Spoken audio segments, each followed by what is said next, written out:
بسم الله الرحمن الرحيم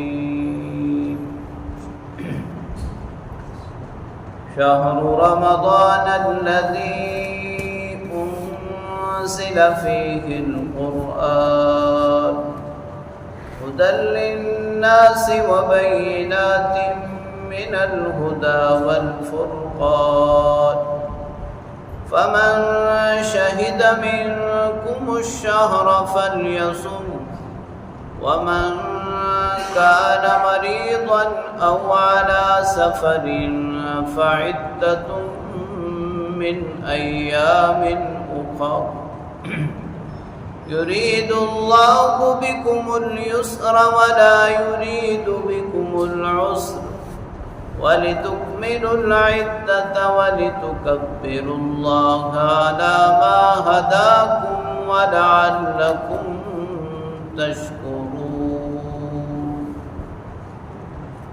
صدق الله وصدق رسوله النبي الكريم سورہ بقرہ کی آیت نمبر 185 کی تلاوت آپ نے سماعت کی۔ ترجمہ سماعت فرمائیں۔ شہر رمضان الذی انزل فیہ القرآن، رمضان کا مہینہ وہ ہے جس میں قرآن نازل کیا گیا۔ ہدی للناس، یہ قرآن لوگوں کے لیے ہدایت ہے۔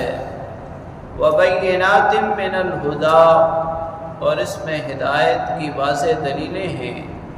والفرقان، اور یہ حق اور باطل کے درمیان فرق کرنے والا ہے۔ فمن شہد منکم الشہر فلیصم، بس تم میں سے جو رمضان کا مہینہ پائے اسے چاہیے کہ وہ روزے رکھے۔ ومن کان مریضا او علی سفر فعدۃ من ایام اخر، اور جو بیمار ہو یا سفر میں ہو وہ دوسرے دنوں میں گنتی پوری کر لے۔ یرید اللہ بکم اليسر، اللہ تعالیٰ تمہارے ساتھ آسانی کا ارادہ فرماتے ہیں۔ ولا یرید بکم العسر، اللہ تعالیٰ تنگی کا ارادہ نہیں رکھتے۔ وَلِتُكْمِلُوا الْعِدَّةَ وَلِتُكَبِّرُوا اللَّهَ عَلَى مَا هَدَاكُمْ، تاکہ تم گنتی پوری کر لو اور تاکہ تم اللہ رب العالمین کی بڑائی بیان کرو کہ اس نے تمہیں ہدایت عطا کی۔ وَلَعَلَّكُمْ تَشْكُرُونَ، اور تاکہ تم شکر ادا کرو۔ آیت کریمہ کے پہلے جملے میں رمضان المبارک کی یہ خصوصیت بیان ہو رہی ہے کہ رمضان وہ مہینہ ہے جس میں اللہ رب العالمین نے اپنا کلام قرآن کریم اتارا۔ اللہ تعالیٰ نے لوح محفوظ سے آسمان دنیا پر قرآن مجید رمضان کے مہینے میں اتارا، پھر آسمان دنیا سے نبی پاک صلی اللہ علیہ وسلم کے قلب اطہر پر 23 سال کے عرصے میں نجمن نجمن تھوڑا تھوڑا کر کے موقع محل کی مناسبت سے اتارا۔ قرآن کریم کی پھر 3 خصوصیات بیان فرمائی کہ قرآن لوگوں کے لیے ہدایت ہے، اس میں ہدایت کی واضح دلیلیں ہیں، اور یہ کتاب حق اور باطل کے درمیان فرق کرنے والی ہے۔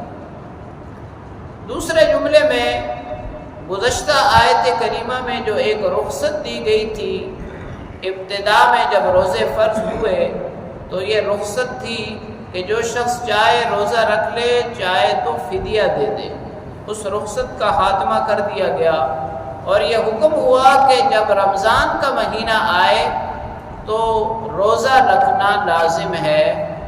استطاعت اور قوت رکھنے والا شخص فدیہ نہیں دے سکتا۔ ہاں، رخصت باقی ہے تو بیمار کے لیے اور مسافر کے لیے کہ وہ بیماری کے عالم میں اور سفر کے عالم میں چاہے تو روزہ چھوڑ دے، لیکن اس کی قضا دوسرے دنوں میں مکمل کر لے۔ یہ حکم بیان کرنے کے بعد اللہ رب العالمین فرماتے ہیں کہ اللہ تعالیٰ اپنے بندوں کے ساتھ آسانی چاہتے ہیں، تنگی اور تکلیف میں ڈالنا نہیں چاہتے۔ اب روزہ یہ بھی بندوں کے لیے ایک فائدہ مند چیز ہے، لہٰذا اللہ رب العالمین نے اس کو لازم قرار دیا، اور جو شخص کسی عذر کی وجہ سے یعنی بیماری اور سفر کی وجہ سے روزہ نہیں رکھ سکتا، اس کے لیے یہ گنجائش رکھ دی کہ وہ دوسرے دنوں میں قضا مکمل کر لے۔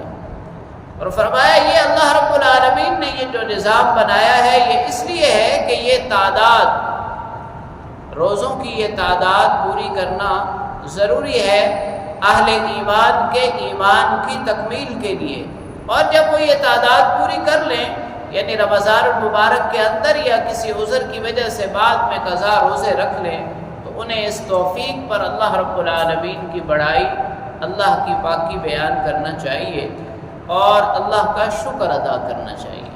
اللہ کریم سے دعا ہے اللہ تعالی ہمیں کلام پاک کو پڑھنے، سمجھنے اور اس پر عمل کرنے کی توفیق نصیب فرمائے۔